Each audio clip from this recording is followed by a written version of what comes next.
Hi, I'm Meg. Welcome to Plant Fit Meg. Welcome back to the channel. Today, I have a very special guest on the show today, none other than Brenda Davis. Yay! So I'm sure you are familiar with Brenda Davis, but just in case you're not, I'd love to introduce her here. Brenda Davis, registered dietitian, is one of the world's leading plant-based pioneers and an internationally acclaimed speaker. She is widely regarded as a rock star of plant-based nutrition, and Veg News referred to her as the godmother of vegan dietitians. As a prolific nutrition and health writer, Brenda has authored/co-authored 13 books with nearly 1 million copies in print in 15 languages. In 2007, Brenda Davis was inducted into the Vegetarian Hall of Fame, and she was the 2022 recipient of the Plantrition Project's Luminary Award. Brenda's work focuses on ensuring that everyone who wishes to be plant-based can succeed brilliantly, and she does an amazing job at it. Welcome, Brenda. Oh, thank you so much for that beautiful introduction, Meg. It's really nice to be with you and your listeners today. Yeah, welcome to the channel. So excited to have you on. I had the pleasure of hearing you speak live back in 2016 when I was first starting my plant-based adventures. Wow. So it's really cool to now be here all these years later and having a conversation with you on my YouTube channel. Wow, that's amazing. You've done a lot in those years. Yeah, it changed a lot. Lots of things have changed for me, and I'm thrilled that you're here. I would like to kind of start with, how did you get started with a vegan diet, with a plant-based lifestyle? What was that sort of starting point for you? What was the inspiration to make a change? Well, it's interesting, when I was in high school, which is in, the early to mid 70s, I was really intrigued with all things vegetarian. And I decided to pursue a career in nutrition and dietetics. And when I went through university in the late 70s, early 80s, we learned two things about vegetarian diets, or plant-based diets, if you will. And the first was that vegetarian diets are risky and really shouldn't be used by children or pregnant women, and that vegan diets are just downright dangerous for everyone. Wow. And so it felt like a kind of a slap on the wrist. How could you be interested in those silly fad diet kind of things? And, I graduated, I did an internship with Health Canada, and then I became a community nutritionist, but that interest in plant-based eating just never disappeared. And I continued to do research, and I remember seeing the World Health Organization's 1990 Diet, Nutrition, and the Prevention of Chronic Disease document, and it was so powerful for me. Wow. But a whole bunch of things kind of came together. I had two little kids, ages about 1 and 4 at the time that I decided to become completely plant-based.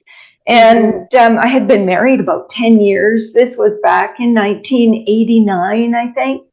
And it was reading a few documents, but also this interaction I had with this friend who was going deer hunting. And I wanted to make him feel really guilty before he shot another deer. Yeah. And so he stopped by the house, and I started to ask him why he was doing this, and, just really challenging his desire to hunt these animals. And it was really what he said to me that completely changed the course of my life. Because he challenged me in a very different way. He said, at least the animals I eat have had a life. He said, you can't criticize me when you look at the animals that are sitting on your plate. Just because they're camouflaged in cellophane in the grocery store doesn't mean they didn't get shot or killed or injured, or and it was the first time I had really thought about taking responsibility for the food I was eating. And I just, when I started to really look at it, I looked at animal agriculture. I looked at the ecological consequences of our food choices. I looked at the health consequences of our food choices. And the more I researched, the more it became crystal clear to me that, eating a plant-based diet is more healthful, it's more ecologically sustainable, and it is far kinder. And I just thought, I can't do this anymore. I need to follow this path that I've sort of always known I was meant to follow. Mm-hmm. And I was scared. Because I didn't know if there were any other vegetarian or vegan dietitians on the planet. Yeah.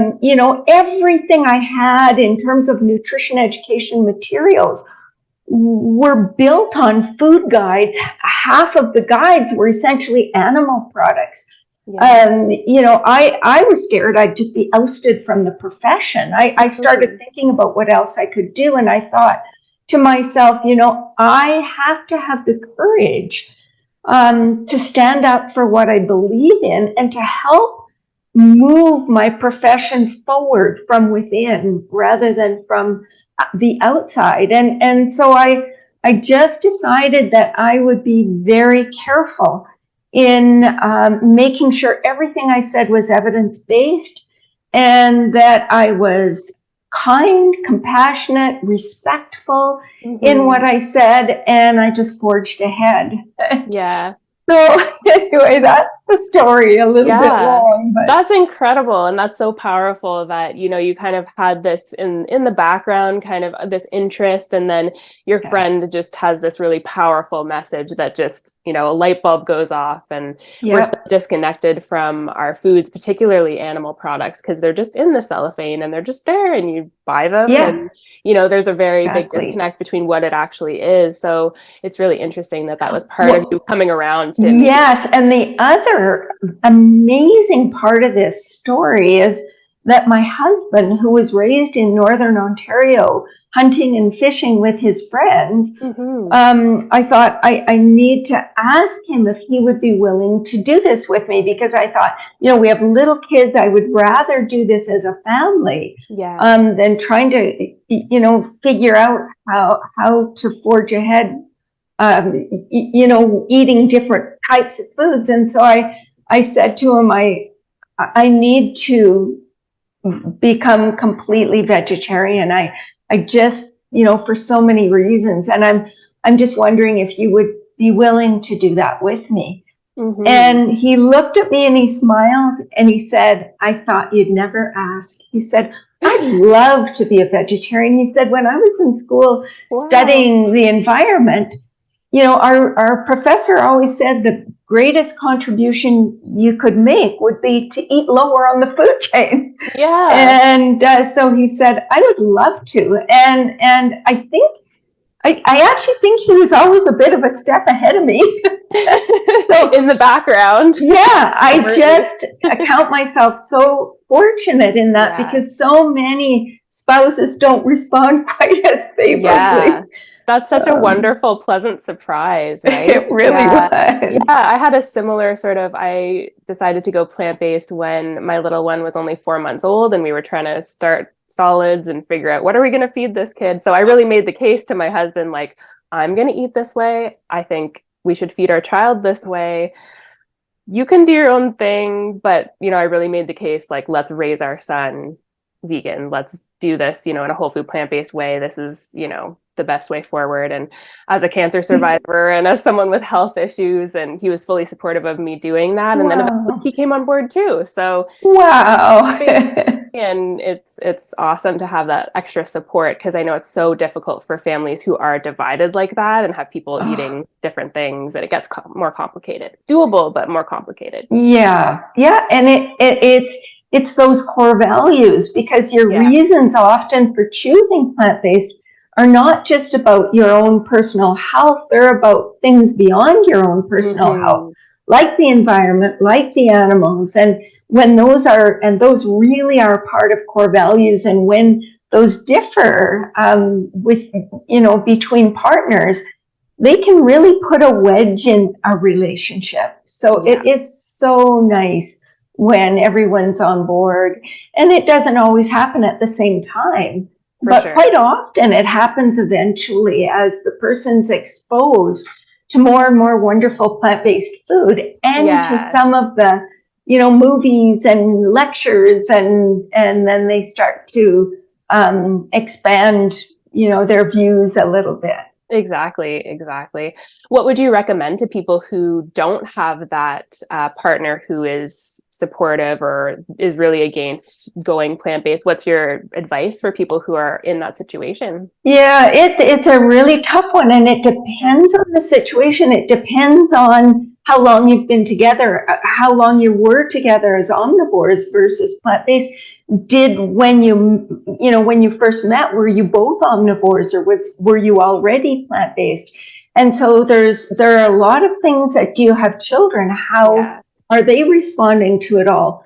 But I think the most important thing is to be respectful, be kind, be patient, be loving, and don't do things that are uncomfortable for you. So if the person's still insisting on eating meat, maybe there could be a compromise that they would just have it when they're outside of the house, or that they would prepare it themselves in their own frying pan, or whatever works for your family. And I don't think there's any hard and fast rules, because it's not always the same for every family. And, being vegan is really about being a more compassionate human being and trying to make this world a more compassionate place. And that applies not just towards the animals we're concerned about, but also towards the people in our lives.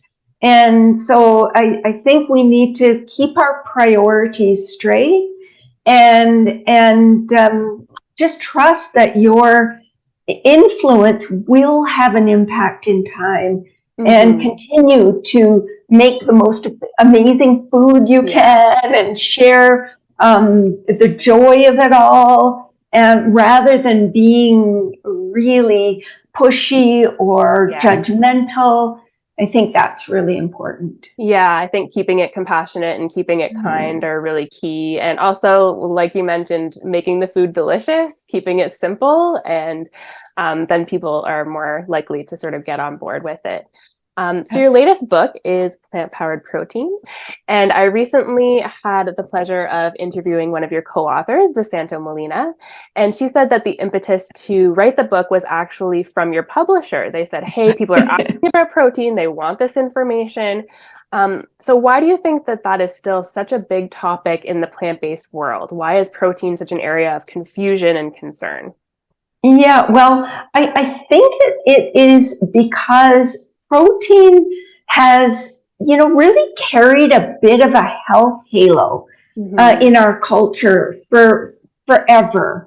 And it stemmed from many years where hunger and malnutrition were the most serious public health nutrition concerns. And it was about food shortage and making sure you got enough protein and iron and zinc, and government policies were really directed towards the elimination of these kinds of deficiencies. And so nutrition education campaigns were dominated by these eat more messages, and I remember some of the advertisement, drink more milk, eat more meat. Meat and dairy products were looked upon as the most concentrated sources of protein and, essential sources of many macronutrients. And so it really elevated their status and led to a lot of economic policies that just thought to maximize meat and milk production. And, farmer subsidies were given, marketing support was given, price controls were set into place. And so we've just viewed these foods as being so highly valuable. And so people are concerned about protein. Athletes are really concerned about protein. Parents are concerned about, protein is necessary for building and rebuilding body tissues. And so they're concerned about their kids growing properly. And what we learn about protein in school and in various places is that you need high quality protein to work the best, and that the best quality protein comes from animal products. And people don't think of plants in relationship to protein. They tend to think more of animal products. And so I think that's part of, you know, the issue. And people that become plant-based, well, they're very concerned about making sure that they replace the protein-rich animal foods with, you know, reasonable sources of protein in the plant kingdom. And so we've always been very consumed with protein. It's one of 3 essential macronutrients. We need it. And so, you know, can we get it from plants? Of course we can. What a lot of people don't realize, which I think is really fun for people to know, is that all of the protein is essentially made from, you know, these building blocks called essential or amino acids, and there are about 20 amino acids, 9 of which are essential. And these, so we make proteins out of amino acids, and so people are very concerned about getting the essential amino acids. But what they don't realize is essential amino acids are essential because we can't make them. Nor can other animals. That's why they're essential. They're made by plants. Every single essential amino acid comes from a plant. It makes no sense to think we can't get it from plants. It's where they come from. Yeah. We get them directly from plants by eating plants, or indirectly by eating animals that ate plants. And so it is not at all impossible to get protein from plants. Yeah. It's where it originally comes from. Yeah, that's a huge misunderstanding and a gap in knowledge for a lot of people. So that's a really important message to put out there. And absolutely, we can thrive and get enough protein and all the other macros and micronutrients that we need. What are the guidelines specifically if someone's looking for, you know, how many grams per day, things like that? What are the guidelines generally for an average adult? And how does that change if you're an athlete or if you're an older adult? Yeah, so basically we have these things called recommended dietary allowances, and we have these recommended dietary allowances for essential amino acids and for protein in terms of grams of protein per kilogram of body weight per day, and a kilogram equals 2.2 pounds. And then, you know, based on reference body weights of average individuals, we have these sort of RDAs of how much protein the average person needs per day. But basically, we start out in the first 6 months of life needing about 1.5 grams of protein per kilogram body weight. And that goes down to about 1.2 during the second half of that first year, from 6 to 12 months. And then for children, it's about 1 gram per kilogram body weight. So for toddlers, it's a little more, 1.05. And for 4 to 13-year-olds, it's a little bit less, about 0.95. And then for teens, it goes down to 0.85 grams per kilogram body weight. Then for adults, it's 0.8 grams of protein per kilogram body weight. It does go up during pregnancy and lactation. So it's 1.1 in pregnancy, 1.3 in lactation. And that adds up to, you know, about 46 grams a day for female adults and 56 for male adults. Now, the average American probably eats twice that much. Even vegans probably eat closer to 60 to 70 or even slightly higher grams of protein a day. So probably, you know, close to, 25 to 50% higher than what they need. And what a lot of people don't realize is the average daily level of intake or the RDA is really meant to meet the needs of 97 to 98% of all healthy people. It's actually set at 25% higher than average biological requirements.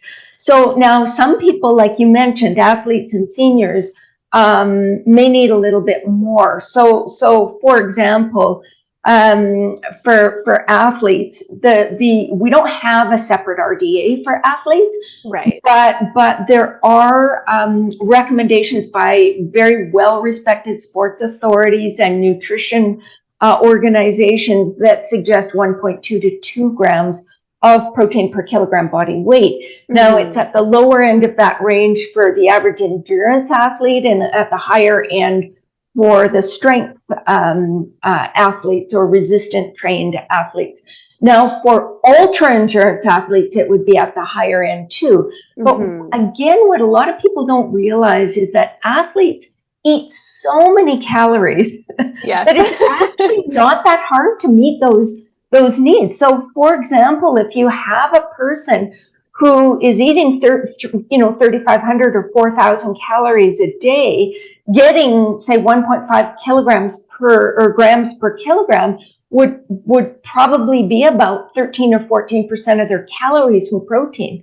Well, that's pretty easy to get on almost any fairly varied, well-planned diet.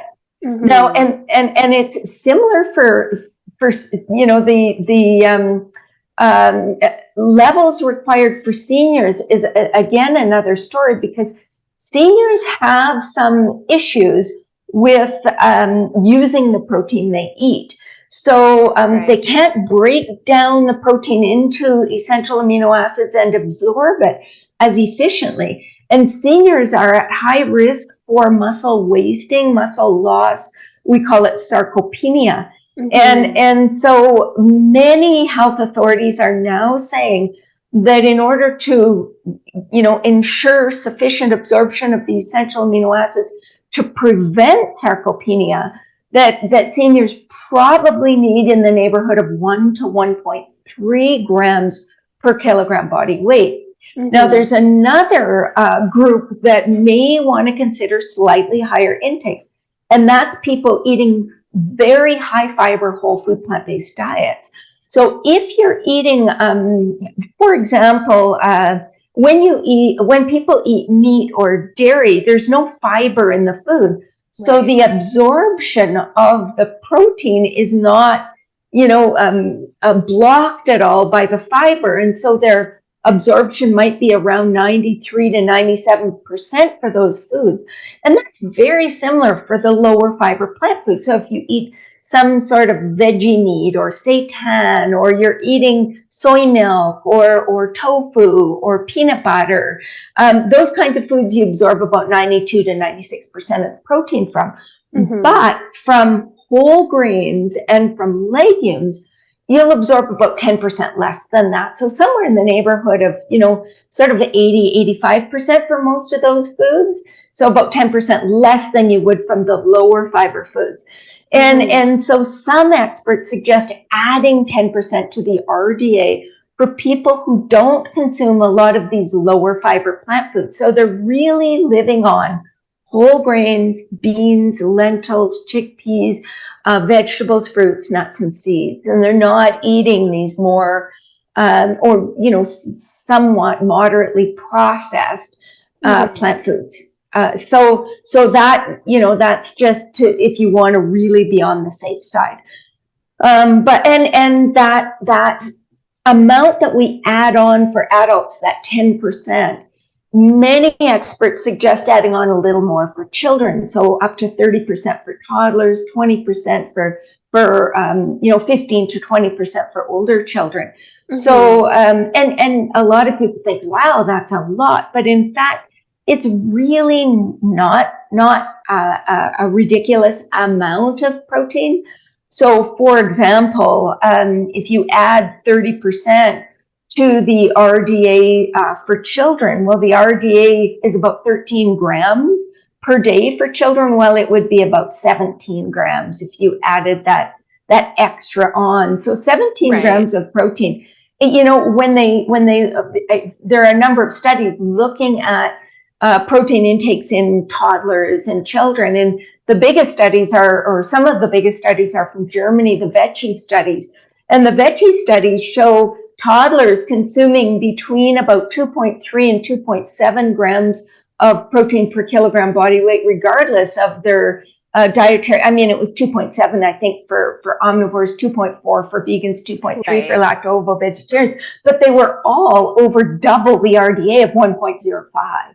Yeah. So, they don't have a difficult time getting that much protein. I mean, 1 or 2 servings of relatively protein-rich foods in the day will do the trick. Yeah. So that covers that, I think. Yeah, if people are concerned about their intake, if they're maybe just switching into a plant-based diet, or maybe they've been into maybe the more highly processed foods and they're wanting to switch into a more whole food plant-based regimen, do you recommend that people track their intake in an app like Chronometer or MyFitnessPal to kind of see where they're at with their protein intake? Or how do people really know that they're getting enough? Do you recommend like a plate method, or what's the easiest way for people to kind of ensure? I mean, if you're comfortable with Chronometer or any of those kinds of apps, I think it's just kind of fun to see where you're at, because usually what happens is you do it once or twice and you go, wow, I'm eating 70 or 80 grams of protein a day. I don't think I have to worry. But generally for most people, to me, the easiest way of ensuring sufficient protein is to make sure you have a decent source of protein at each meal. So if you're having some sort of flake cereal and bananas and almond milk for breakfast, think about how you can add protein into that meal. Maybe, swap the almond milk for unsweetened soy milk. Perhaps add some hemp seeds and, various nuts and seeds to the cereal. Use higher protein cereals. There's all kinds of things you can do. Like I know I do a healthy breakfast bowl where the base of the bowl is oat groats and quinoa and very small lentils that you wouldn't even know the lentils are in there. But that's the base of the bowl, and then goes on the fruit and the mix of nuts and seeds and some dehydrated granola. I use unsweetened fortified soy milk, and so my breakfast has that breakfast of cereal, bananas, and almond milk might give you 5 grams of protein. Well, whereas my breakfast might give me 20 or 22, 23 grams. And so each of my meals, I'm just, my lunches are big salads. Well, I always think about, what's my protein source? So I always have some hummus. I always have little cubes of tofu, maybe some beans or lentils, just a couple of protein-rich choices. I always put seeds on top, like pumpkin seeds. And then I make a dressing that's actually a reasonably high protein dressing with hemp seeds and tahini and so forth. And so my salads always have at least 20, 25 grams of protein. And so that's sort of what I'm aiming for each meal. So at each meal, just think about, how am I including protein in this meal? You can even think I don't snack because I don't need to at my stage of life, but many younger people do and need to. And athletes and children, of course, need snacks. And again, to infuse a little bit of protein in the snacks, even sometimes, hummus and veggies, or a little almond butter with the apple slices, or, just things like that. And if you do that and you're including these regularly, these legume-based foods and some seeds and a few nuts and some of the protein-rich grains into your diet, there's really not a lot to worry about if you're getting enough calories. Now, some people who don't get enough calories, it could be an issue. For example, somebody who has a serious illness and just doesn't have an appetite, or a senior with very poor appetite, or someone with an eating disorder, for example. If you don't get enough calories, there's a really good chance you won't get enough protein. Yeah. So for people who do have those issues, who maybe don't have much of an appetite, or are maybe dealing with some disordered eating patterns, do you recommend like protein powders or mock meats or other things that are higher protein that would kind of give them a boost? So it depends on the circumstance, but for sure. But definitely, I find with seniors quite often, they find beans cause gas and they don't like the discomfort, and so there are ways of reducing the sort of gassiness of beans, and you can go through some of that. You can sprout your legumes before, like your lentils, before you cook them. You can do all sorts of things. But blending them is really helpful. Blended black bean soups and lentil soups. But the other thing is, for many seniors, they don't want to do a lot of cooking, and so to be able to take a patty out of the freezer and cook the patty, it's sort of like a traditional meal with their potato and vegetable and some sort of veggie patty. that feels comfortable for them. It goes down nicely, and it provides 15 or more grams of very, very available protein. And for a senior who's not digesting protein that well, that can actually be a really good addition to their diet. Now, they might want to compare labels and pick lower sodium, or soy curls or something like that, where there's not added sodium. But some of these more concentrated protein foods really can be an easy way of boosting intake. And protein powders like hemp protein powder or mixed plant protein powders can be, they're a convenient and easy way for people to boost protein. I've never used them myself because I like eating too much. It takes up some calories. Yeah, exactly. I want to eat. And so, but for some people, for serious athletes, for seniors who don't have the appetite, these can be really valuable additions. And I know that generally we want most of our food to be whole foods and that to be the focus of the diet. But some of these somewhat processed products can really be helpful. And in some cases, they're well fortified with nutrients that sometimes fall short in plant-based diets. Like many veggie meats are fortified with vitamin B12 and iron and zinc. Many non-dairy milks are fortified with calcium and vitamin D and vitamin B12. And so these things can really help to prevent shortfalls of nutrients that can be an issue for some people. Yeah, for sure. You mentioned sodium on the labels of mock meats and kind of looking out for that and comparing labels. Is there anything else that you recommend people watch out for when choosing a mock meat and maybe making a better option? Yeah, so a lot of mock meats have there are some that are more whole food based, and reading the label, you'll see they've got beans and grains and all of that. And there are some that are much more highly processed, and they're really made as a substitute for meat, where people can hardly even tell the difference. I had a young man once say to me, I tasted one of these, burgers. I don't know if it was Beyond or Impossible or whatever. He said, and it just made me think, well, I don't need to eat regular burgers anymore. These things taste exactly the same. They're better for the environment. They're probably healthier.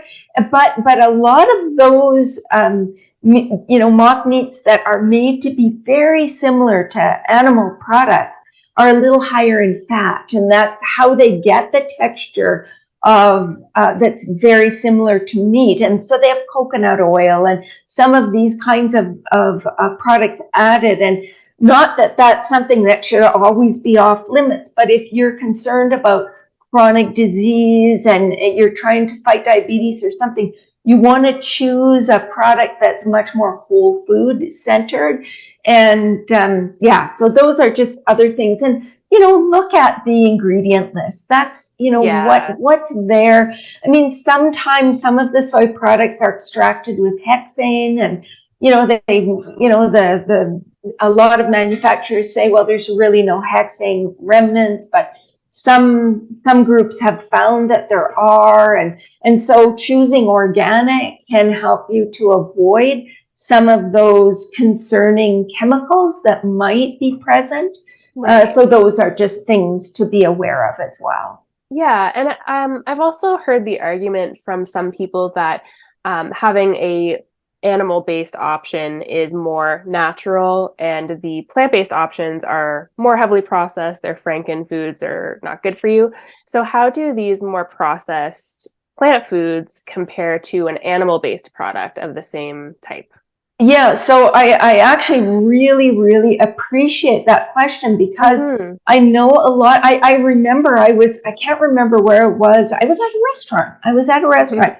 And I heard the conversation at the table next to me, and they were talking about, because on the menu was some, plant-based burger. And they were saying, why would anybody want to eat one of those things? Why don't they just eat real food? Give me the beef kind of, and that, right. I think that's a really common reaction to these sort of replacement, or what we call meat alternates. And I think the thing that people need to realize is that there are some cons to highly processed, meat alternatives. They don't have as much fiber and phytochemicals and antioxidants as whole plant foods, so they're not going to be as healthy. Some contain a lot of additives. Some are high in fat and sodium. They can be costly. They can have less zinc and B12 compared to meat, but they have a lower carbon footprint. And they have less saturated fat, no cholesterol, no new 5-GC, which is a pro-inflammatory molecule in meat. They generally don't have these compounds, these TMAO or its precursors, which is trimethylamine N oxide, which is a very atherogenic compound. They have fewer environmental contaminants.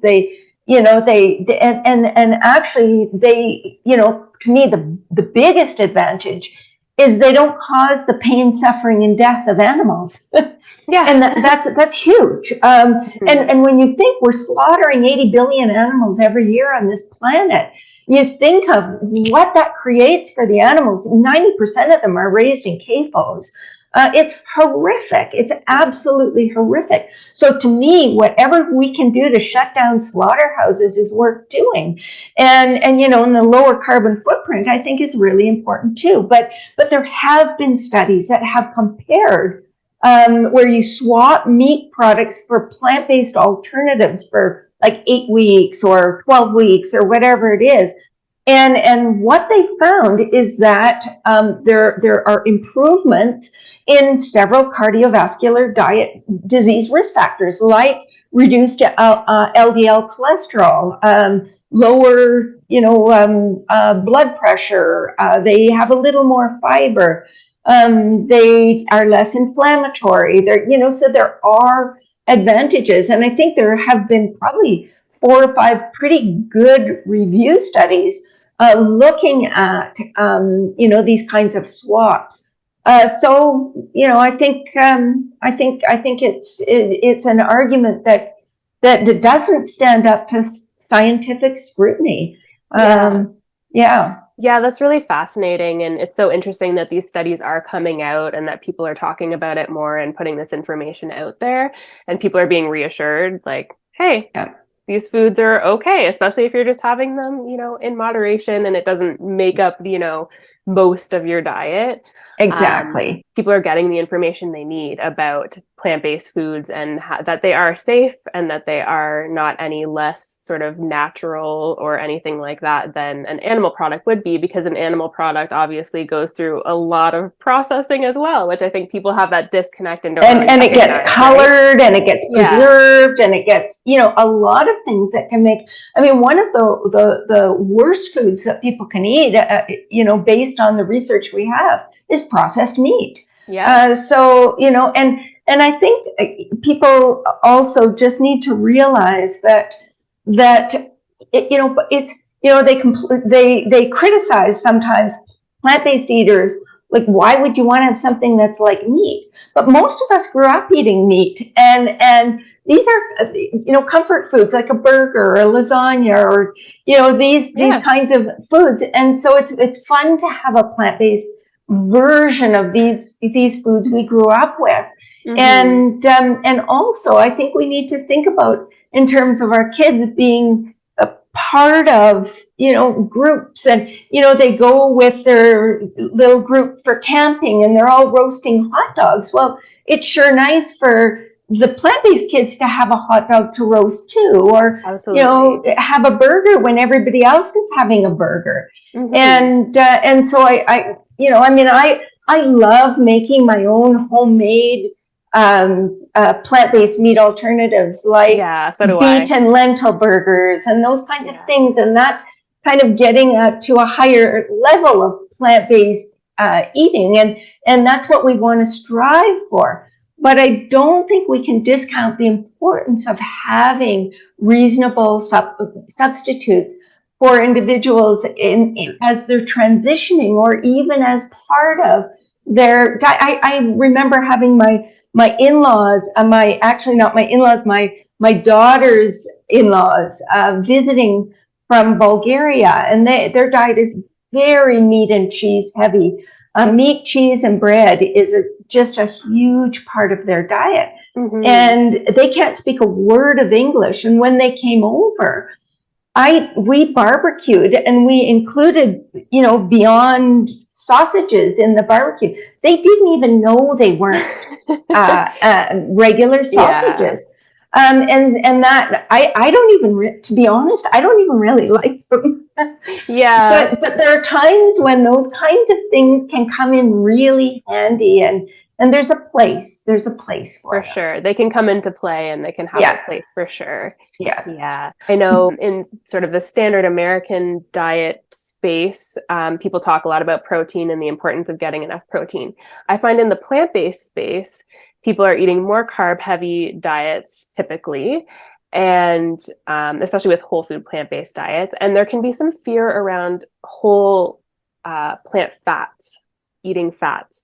So what's your take on that? What's your sort of recommendation for people who are having a little bit of fear around plant fats like avocados and peanut butter and nuts and seeds? Mm-hmm. And well, I have very strong feelings about this. Yeah. Because I feel that we absolutely have no evidence, none, that whole, higher fat whole plant foods are detrimental to health. In fact, it's the exact opposite. Mm-hmm. Every study I've ever seen shows that they're protective. And there's reasons why they're protective. Yes, they have lots of phytochemicals and antioxidants and fiber and all of those good things. But they're also protective because people need fat. Yeah. we need fat for our brains, for our tissues. We need fat to protect us. We need fat for essential fatty acids that are used to produce eicosanoids and resolvins and protectants. And, there are just so many reasons why the human body requires fat. Mm-hmm. And as small children, the recommended intake is about 40% of calories from fat for a 1-year-old. It goes down to about 30% for a 3-year-old. And then it would stay in that, range of 25-30% for most of your childhood. And if you're getting your fat from whole plant foods mainly, there is just so much evidence that it's beneficial, and you have better skin, better hair, better, it's really important.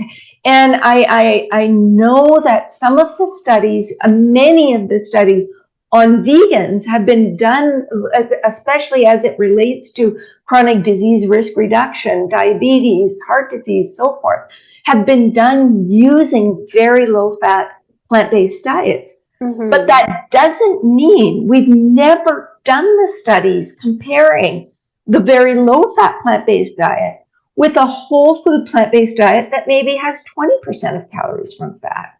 Right. Or even with the diet that has 30% of calories from fat with mostly whole foods, but maybe a tablespoon of olive oil. We've never done that study, so we just don't know. Yeah. And my guess is that if we, I think in terms of cardiovascular disease, if you're trying to reverse atherosclerosis, I think there's pretty good evidence that going quite low in fat can be very helpful. But in terms of most other diseases, I just don't see a big reason to reduce fat intake to that level. And unfortunately, I think it can be detrimental because so many of these higher fat plant foods come packaged with many of the micronutrients and phytochemicals and antioxidants that are highly protective, but also they help us absorb many of the fat-soluble phytochemicals, fat-soluble nutrients like vitamin A and vitamin D, and these nutrients that we need fat to be able to absorb efficiently. Mm-hmm. And so I think we're shooting ourselves in the foot, when we start to restrict or eliminate these very, very healthy whole plant foods. Yeah. Do you recommend for people who are seeking weight loss, do you recommend people weigh and measure those things out, or are cautious about serving sizes just because the calorie count can really bump up quickly? Or what's your take on that? Yeah, absolutely. So if you're you know, trying to aggressively lose weight, say you have type 2 diabetes, then you want to control your portions of a couple of categories of foods that are more concentrated in calories. Right. So you might want to control portions of very carbohydrate concentrated foods like grains and starchy vegetables, but you'll also want to control portion sizes of very high fat foods like nuts and seeds and avocados and so forth, because they have a lot of calories in a small volume of food. And so definitely you'll want, and for those individuals, I would say using concentrated oils is probably, you know, you're probably better off to minimize it or avoid it completely, because you're looking at 120 calories per tablespoon or so. And it doesn't affect the volume of the food you're eating. It just makes it taste better. It doesn't, you know, it doesn't add any volume and make you necessarily feel fuller. So I think for individuals that are trying to lose weight, it's better to eat mainly whole foods. Yeah. Okay, great. That's wonderful advice. And it kind of clears up some maybe misconceptions that some people might have within sort of the whole food, plant-based and plant-based space. So I really appreciate that, and you clearing that up very, very succinctly and very clearly for us. I did have a couple of questions that were not necessarily on protein, but on other topics that I wanted to ask that came from my audience. So one was about hypothyroidism and someone who is taking medication to manage it, but they're wondering if there are any specific foods that might help with hypothyroidism, particularly if it's sort of a new thing that has come about as they're aging and going through. Yeah. Well, the number one, I would say, just make sure you've got a source of iodine in your diet. So and what happens to a lot of people who are eating vegan, especially if you're in certain areas in Europe where the soil isn't very rich in iodine, the key sources of iodine in the diet are iodized salt, of course. And then things like fish and dairy products and eggs and, you know, a lot of animal products. So when you become vegan, you often eliminate the animal products, but often people, start using Himalayan pink sea salt or one of these sea salts that are not iodized. And so most of the iodine sources are gone. Unless they're seaweed eaters. Seaweed is extremely concentrated in iodine. In fact, you know, you get enough iodine from like 1/8 of a teaspoon or even 1/16 of a teaspoon of kelp powder for a day. It's really concentrated. You almost have to be careful not to overdo it, because you can hit your upper limit very, very easily. So for a small child, for example, you know, they need, like 90 milligrams or 90 micrograms of iodine a day, and their upper limit is like 200. So, you know, they can be at their upper limit so quickly. So we just have to be aware of that if we're using seaweed as a source. The other thing that people can do is to choose a multivitamin that contains iodine, or take an iodine supplement like iodine drops. But you really need to make sure that your iodine is sufficient, because iodine is necessary for producing thyroid hormones. And if you don't have enough iodine, you're not going to be producing enough. So that's just something to be very, very aware of. And then the other thing to be very aware of is, and I'm just because I'm on the subject of iodine, severe iodine deficiency is the #1 cause of cognitive impairment worldwide. Oh, wow. It's the #1 cause of serious cognitive impairment, like severe, mental delay I didn't know that. But even a mild deficiency during pregnancy can mean an IQ loss of about 10 to 15 points for your child. Oh, wow. Yeah. So it's just something, it's one of those nutrients we don't talk enough about, but we need to be aware of it if we're following a vegan diet, because it really can compromise your thyroid production, but also if you're at the age of reproduction, your child's cognitive ability. Very, very important. Yeah. And so you need to have a source, a reliable source. Adults need about 150 micrograms a day. If you're pregnant or lactating, you need even more than that. So we just need to be aware of that. And then getting back to hypothyroidism, there are some foods that are goitrogenic that can reduce uptake of iodine, and so there are lots of them.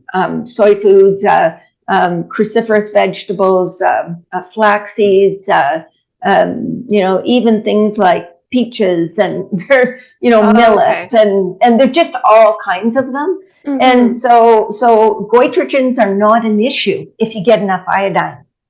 But they are a big issue if you don't get enough iodine. Interesting. Okay. That's so again, another reason to be really, diligent about getting a good source of iodine in your diet. And then apart from that, I would just say you want your diet to be balanced and include a wide variety of foods. So you're not overdoing any one food. You're eating a variety of fruits and vegetables, a variety of whole grains, a variety of legumes, a variety of nuts and seeds. You're getting enough selenium, which is important for thyroid function as well, which, the best source of selenium in the world is Brazil nuts. Yeah. So, having one Brazil nut, when I make my little seed mix, I have a seed mix in the freezer. It's hemp seeds, ground flax seeds, chia seeds, pumpkin seeds, but I also have a bunch of chopped Brazil nuts there. And so that'll get sprinkled on our breakfast bowls in the morning. So we're getting, about a Brazil nut a day, which is another good way of just ensuring sufficient selenium. But by having a varied diet, you have a better chance of getting all of those nutrients that you need for good thyroid function. For sure. Okay, that's wonderful. That's great information. I didn't know that about iodine particularly as well. So that's really, really interesting to me. Another question came in about electrolyte drinks, and people have noticed that they're coming out with more of these kind of beverages that have different minerals in them, different, potassium and magnesium, and they have like low sugar or sugar-free options. Are these things that you recommend generally to people to consume, or something you recommend for athletes specifically, or where is their place, I guess, if you recommend them at all? I mean, I've never had one in my life. I don't think they're necessary for most people. The only people that I would say might want to consider something like that is an elite athlete who's, doing extensive training, and they might be training for 3 or 4 or 5 hours a day, and they need to replenish their electrolyte stores. And then those types of beverages, they can research and select one that is appropriate. And even, it's the one group that, I would never recommend people drink sugar. But some athletes need to drink sugar. They when they're training for that long and can't eat, they need to replenish their blood glucose levels and their electrolytes. So those types of drinks can make good sense for those individuals. Yeah. Okay. Sounds good. What is your best advice for aging well in general? And I mean, you interviewed Vasanta, who's 81, and I'm not quite a senior. I'm 64, but my next birthday I'll be 65. My mom's 85, so she had her children at quite an early age. And I just think, look at the blue zones. They have more centenarians than anywhere else in the world. And I think what contributes to great aging is being strongly socially engaged, not becoming addicted to anything, especially cigarette smoking and other addictive substances, having strong families, being involved in your family, being physically active is so hugely important. Yeah. And then, of course, eating a healthy diet, which is centered on whole plant foods. Those, to me, are really the keys. And, you know, being socially engaged, I think of my mom. She's 85 years old, and she does fitness classes probably 4 or 5 times a week. Wow. She still curls in the wintertime. She walks every day. And she was out till midnight last night, which is not typical for her, at a concert. Today she was at a pancake breakfast in the morning because it's Stampede here in Calgary. Right. But she's so socially engaged in her community. And she's just, and every time I talk to her, and I mean, I talk to her every day, probably 2 or 3 times a day. She only lives 10 minutes away. I go visit her almost every night. Yeah. But when I talk to her and I say to her, how was your day? She always says the same thing. And she says, it was just perfect.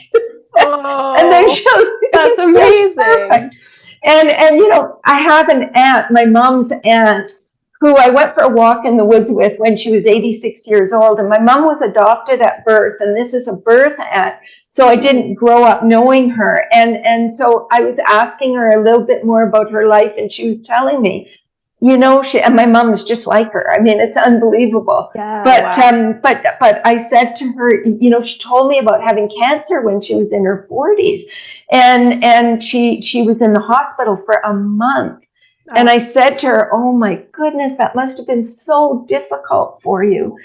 And she said, oh no, dear. She said, it was just lovely. She said, I just felt like I was in a hotel. She said, I didn't have to do a thing. She said, they brought me she said they did my laundry. She said, I didn't have to do a thing. She said, it was so lovely. And I thought, okay, that woman. That's a special human. You can learn something from. She died at 106 years of age. Wow. And when she was like 95, 100, she was helping all the seniors in her community, doing grocery shopping for them, whatever. But it was her attitude, and that attitude, that positivity, I think, is just so hugely important. Yeah, that's fantastic. Wow. And it reminds me of my 7-year-old. Every day, he's like, today is the perfect day. The best day ever. And just everything is a new adventure, and everything's exciting, right? Because that's so awesome. We can learn something from the little ones, and also from our elders and people who are absolutely older than us and wise. Yeah, for sure. Our greatest teachers, I think, are our children. Yeah, absolutely. Dear. You mentioned exercise being really important. What is your favorite form of exercise? Well, I mean, if I could pick, I do a little bit of everything, but I absolutely love being in the woods, hiking, running. I love you know, canoeing, kayaking, all of that sort of thing. But what I do on a daily basis is I do classes at the gym, because I'm at a computer a lot of my day. And so I go to the gym and I do a group class. And so I'll do kickboxing or step or yoga or weights or high intensity interval training or high-low or whatever it is. And I love the classes because you meet people there, and it's like a little social outing. But apart from that, I also get out into nature doing the biking and running and stuff like that as well. So I love to swim. There's almost nothing. I love to do almost every physical activity you can think of. And I think one of the nicest things about growing older as a vegan, who's conscious of health, is I honestly can do physically at 64 years of age almost everything I could do when I was 30. I can still do the splits. I can still do handstands and headstands and, you know, all that kind of stuff. And I can't say the same for most of my relatives who are the same age as me, or even friends who are the same age as me. And I really, I think that's because, well, two things. I haven't stopped doing it. And because I'm not creating chronic disease in my body with the food that I'm putting into it. And so my arteries are still really healthy, and my blood vessels and my blood pressure and so on. And so I think it's one of the great advantages of eating a whole food plant-based diet. Yeah, that's amazing. And that's my goal, is to, you know, as I age, just keep doing what I'm doing and keep, you know, staying fit and staying active and staying engaged in social connections and all these things. I think a lot of times as people get older, they just kind of think, oh, well, I'm going to start to lose muscle mass. I'm going to start to have, you know, aches and, you know, not be as capable or as vibrant. And there are so many people like you in the world who are proving that that's absolutely untrue. And there are so many, and it's exciting. You know, it's just exciting to see. I love seeing people in their 80s and 90s who are still really physically active and enjoying fully their lives. It's just so inspiring. So that's my goal. My goal is to be, you know, hiking up a mountain when I'm 100 years old, and people saying, you know, how can you do that? And to say, well, here's how. And them saying, wow, maybe this vegan thing is worth trying. Yeah, maybe there's something to that. You know, well, and we are, as vegans, we are on trial in the eyes of the world. And until we have generations of vegans who, you know, reach that sort of milestone of being in their, you know, 90s and 100 years of age, who are still vibrant and healthy, we will remain on trial in the eyes of the world. Unfortunately, and so we just want to do everything we can to be as healthy as we can be, because we don't want to be exhibit number one for why people are justified eating meat. For sure. We want to be proof positive that this is a really healthy way to live. Absolutely. Yeah, that's wonderful. If you could have one sort of closing thought or one thing to sort of leave the audience with, one extra piece of information or a piece of advice or tips, what would you like to share? Well, I would say, you know, take this journey one step at a time. It's not about being perfect. It never has been. It's, if you end up eating something that's got some egg in it or some, you know, whatever it is, just keep moving forward. And if you can't do it all at once, that's okay. You don't have to be 100% perfect to be on this journey. You just need to be on the journey, and every step you take in the right direction is worth taking and worth celebrating.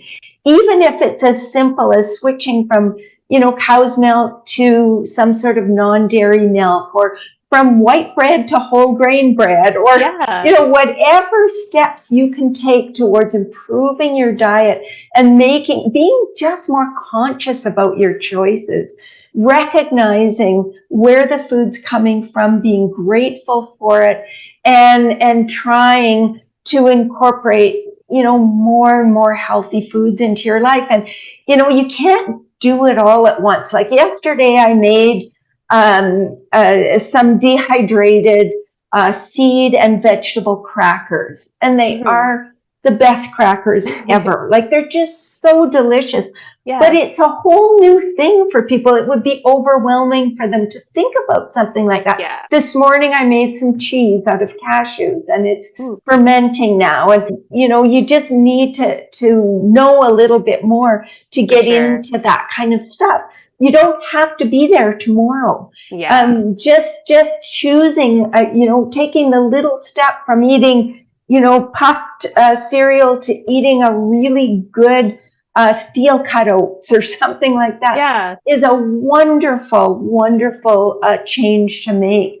And going from eating 2 servings of vegetables a day to eating 5. You know, Absolutely. those small steps are really valuable. And so just be kind to yourself, and value every little step you take.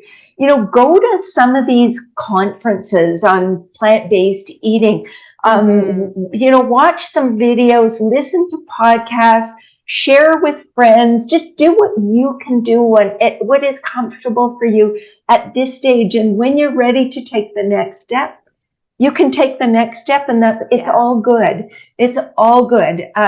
So I think, you know, recognizing and remembering why you're doing this. You know, when you think about it, it makes no sense to you know, rely on animals for our food when it is not only unnecessary, but it's hurting humans. It's one of the biggest contributors to climate change.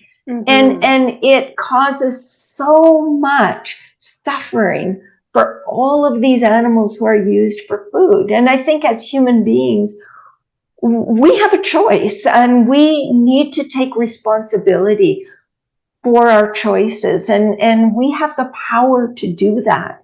And so I think it's so wonderful when we recognize how everything is connected, and by choosing a plant-based diet, the impact of our choices are felt so far beyond ourselves. And that to me is the most wonderful news of all. Lovely message. I love that so much. This conversation has been amazing, and it's really inspiring to hear you talk about this with such passion and so much wisdom and expertise behind it, and everything science-backed, and also keeping it kind and compassionate at the same time. I absolutely love that and appreciate that so much. Where can people find you? What's next for Brenda Davis? What projects are you working on? Yeah, so, well, people can find me. My email is brendadavis@telus.net. My website is brendadavisrd.com. We have a plant-powered protein website, plant-poweredprotein.com. And the next project is actually going to be a book for seniors. Oh, amazing. So, yeah, Vasanto and I are just, you know, we've got a little team together, and we want to make something that's really accessible, easy to read, big writing, lots of super simple recipes, answering all the questions they might have. And so that's the next project. And then other things I'm working on a continuing ed course for the American College of Lifestyle Medicine. I'm working on a number of articles, research articles, one with a team from Yale on hypertension and plant-based diets, one on the Marshall Islands, our results, and then another paper from the Marshall on climate change in the Marshall Islands that has just been submitted to a journal. So I've always got different projects in the works, and still, you know, just trying to make a difference as much as possible. Yeah, that's amazing. You're so busy working on so many different projects and so many things that are going to be so impactful to so many people. And I think a book on aging is really, really fitting and really wonderful for people who are getting older and might have different needs, or people who want to make the switch at an older age and are concerned maybe it's too late. It's never too late, right? People can always be making the changes, and like you say, taking a step in the direction and another step and another step, and you celebrate the wins and you just keep going, right? That's for sure, Megan. And you know, one of the things that's so exciting is the body has this immense capacity to heal itself. And so even if you're dealing with, you know, diabetes or heart disease or whatever it is, by changing the food that you're putting in your mouth, every single cell of your body is a product of what you eat. And so you can literally rebuild yourself. You can, you know, put diabetes into remission. You can reverse cardiovascular disease. It is so powerful, and there's no age at which that will not occur. And for me, the biggest shock when I started working in this sort of lifestyle medicine realm is how rapidly that actually takes place. It's astonishing how fast the body begins to heal. Yeah, that's incredible. Thank you so much, Brenda, for being here and for having this conversation with me. It's been wonderful. It's going to be so incredibly helpful to everyone watching. For my viewers, thank you so much for watching and for being here and being part of the PlantBased community.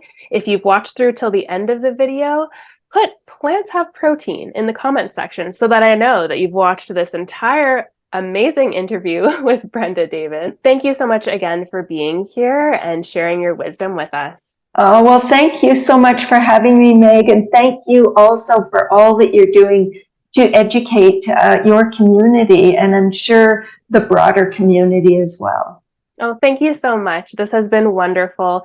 And I could honestly just talk to you forever because this is such a great conversation and so much good information for people, not just science-backed information, but science-backed information that people can easily understand and then can also apply in their real lives and really take from it and put things into practice, which is obviously really, really important. It's one thing to have the information, it's something else to do something with it. So I really, really appreciate everything that you shared today.